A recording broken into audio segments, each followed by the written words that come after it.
So pro-life or pro-choice, what does each side believe? Roe v. Wade, a landmark decision of the Supreme Court, ruled that the Constitution of the United States protected a pregnant woman's right to choose to have an abortion without excessive government constraint.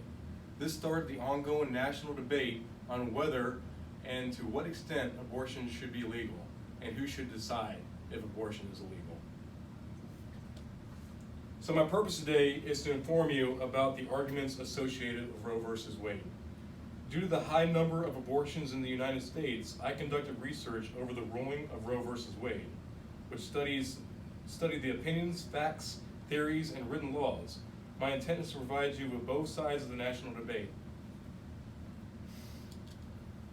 So an estimated 862,320 abortions took place in the United States in 2017. After today, you will have a little more information to help you decide whether to support or oppose overturning Roe v. Wade. I will begin by discussing reasons why people support overturning the 1973 ruling of Roe v. Wade and conclude reasons why people oppose overturning the decision.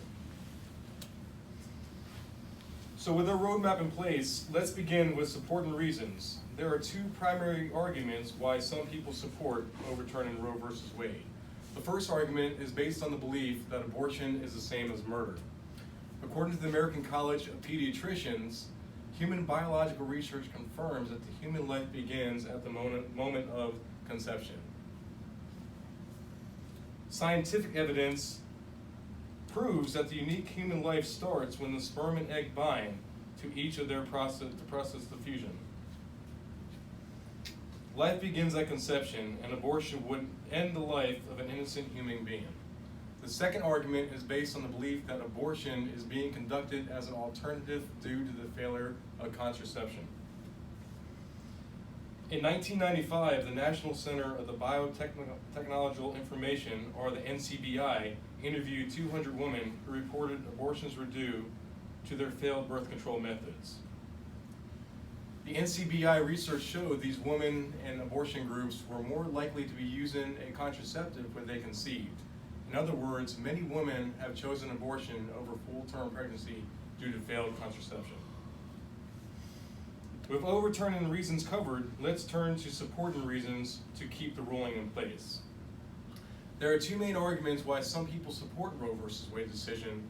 The first argument is based on the belief that nearly all abortions take place early during the first trimester. So according to the Guttmacher Institute, 2/3 of abortions occurred in the first 8 weeks or earlier. Conwell Law School overview of the Supreme Court ruling states that the court divided the pregnancy period into 3 trimesters.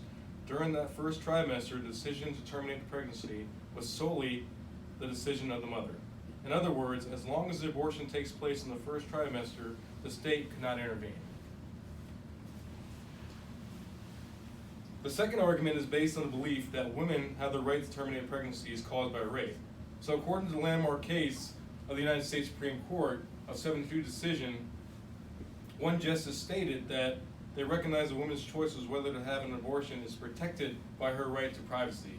In essence, this gives the woman who became pregnant of rape the right to choose. In conclusion, both sides have compelling arguments for their belief. Let's review what we have discussed today. First, we learned about the arguments on why some people oppose Roe v. Wade decision, which include the belief that abortion is the same as murder, and the belief that abortion is being used as an alternative to contraceptive failures. Finally, we learned about the 2 arguments on why some people support Roe v. Wade's decision, which include the belief that 2/3 of abortion occurred the first 8 weeks or earlier in pregnancy, and the belief that women have the right to terminate a pregnancy caused by rape. Over 862,000 abortions have taken place in the United States in 2017. Now you have a little more information to help you decide. I ask you, where do you stand? Is human life a priority in all situations? What rights should women have? And when should the government get involved and interfere in individual liberties? I thank you for your time today.